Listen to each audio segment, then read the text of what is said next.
بسم اللہ الرحمن الرحیم۔ اسلامی تاریخ 4 شعبان المعظم۔ حضرت خالد بن ولید رضی اللہ تعالی عنہ کا اخلاص۔ صحابہ کرام رضوان اللہ تعالی علیہم اجمعین کے ہر عمل میں اخلاص، نیت اور اللہ کی رضا شامل ہوتی تھی، اس لیے وہ اپنے اخلاص اور اللہ کی رضامندی حاصل کرنے کے لیے بڑے بڑے عہدے قربان کر دیا کرتے تھے۔ حضرت خالد بن ولید رضی اللہ تعالیٰ عنہ کی معزولی ان کے اخلاص کی بہترین مثال ہے۔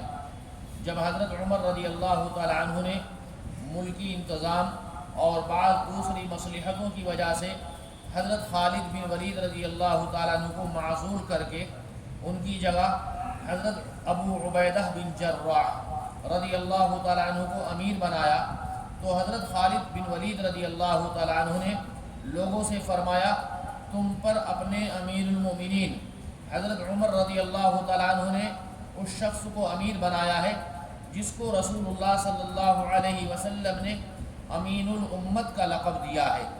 یہ کہہ کر امارت کو ان کے حوالے کر دیا، یعنی اپنا عہدہ۔ اس اخلاص اور وفاداری کو دیکھ کر حضرت ابو عبیدہ رضی اللہ تعالیٰ عنہ نے کہا کہ میں نے رسول اللہ صلی اللہ علیہ وسلم کو یہ فرماتے ہوئے سنا کہ خالد بن ولید اللہ کی تلواروں میں سے ایک تلوار ہے، وہ زندگی بھر شہادت کی آرزو کرتے رہے مگر شہادت مقدر میں نہ تھی۔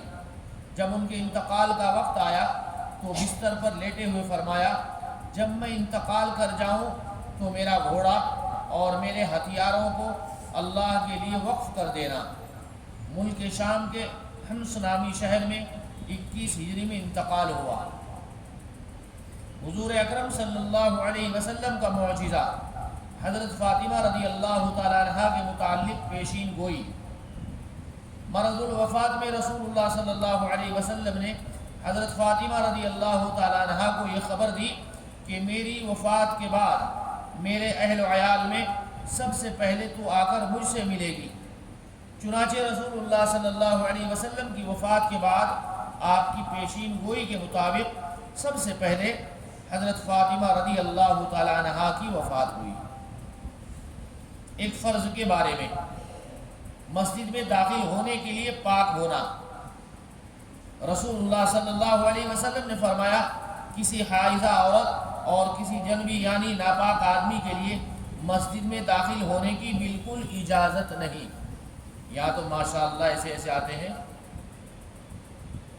پاک تو کیا، پینٹ یا پیجامہ بھی صحیح طریقے سے نہیں پہن کر آتے بلکہ آدھا نکری پہن کر آ جاتے ہیں۔ لائن لگی رہتی مسجد میں۔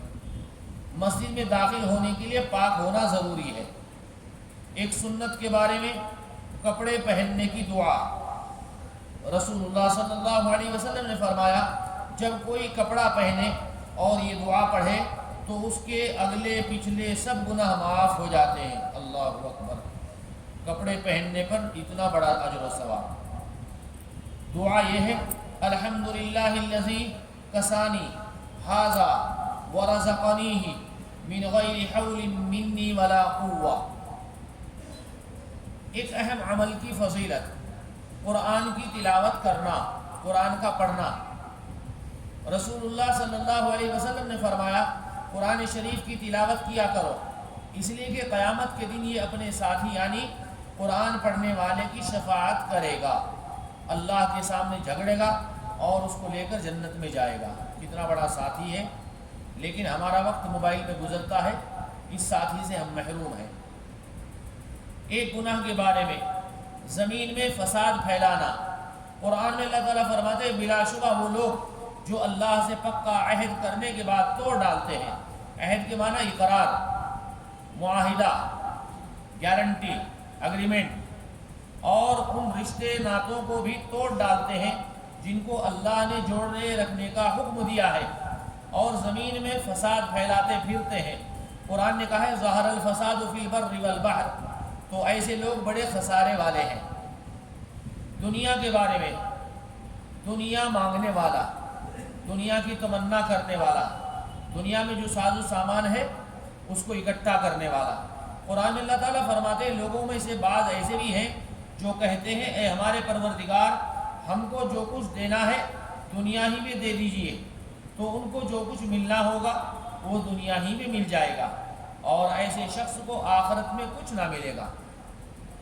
آخرت کے بارے میں قبر کا عذاب، رسول اللہ صلی اللہ علیہ وسلم بنو نجار کے باغ میں تشریف لے گئے، وہاں چند قبریں تھیں، اچانک رسول اللہ صلی اللہ علیہ وسلم کا خچر بدکا ادھر ادھر ہونے لگا۔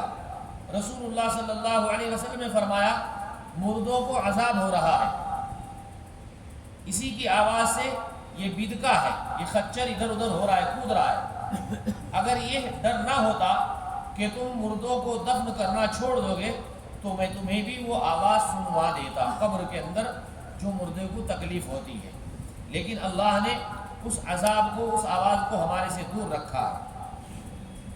طب نبوی سے علاج، جسم کے درد کا علاج، کہیں پر بھی جسم میں درد ہو تو اللہ کے نبی نے اس کا علاج بتلایا ہے۔ حضرت عثمان بن ابی العاص رضی اللہ تعالیٰ عنہ رسول اللہ صلی اللہ علیہ وسلم کی خدمت میں حاضر ہو کر اپنے جسم کے درد کو بتایا، تو رسول اللہ صلی اللہ علیہ وسلم نے فرمایا جہاں درد ہوتا ہو وہاں ہاتھ رکھ کر 3 بار بسم اللہ اور 7 مرتبہ یہ دعا پڑھو، اعوذ باللہ وقدرتہ من شر ما اجد واحاذر، میں اللہ اور اس کی قدرت کی پناہ چاہتا ہوں ہر اس تکلیف سے جو مجھے پہنچی ہے اور جس سے میں ڈرتا ہوں۔ چنانچہ ان صحابی نے جب یہ کلمات کہے تو ان کا درد ختم ہو گیا۔ پھر وہ صحابی اپنے گھر والوں اور دوسرے ضرورت مندوں کو ہمیشہ ان کلمات کی تلقین کرتے رہتے تھے۔ اللہ ہم کو بھی درد کی جگہ پر یہ دعا پڑھنے کی توفیق عطا فرمائے۔ سبحان اللہ بحمدہ، سبحانک اللہم وبحمدک، ونشہد ان لا الہ الا انت، نستغفرک ونتوب الیک۔ سبحان ربک رب العزة عما یصفون، وسلام علی المرسلین، والحمد للہ رب العالمین۔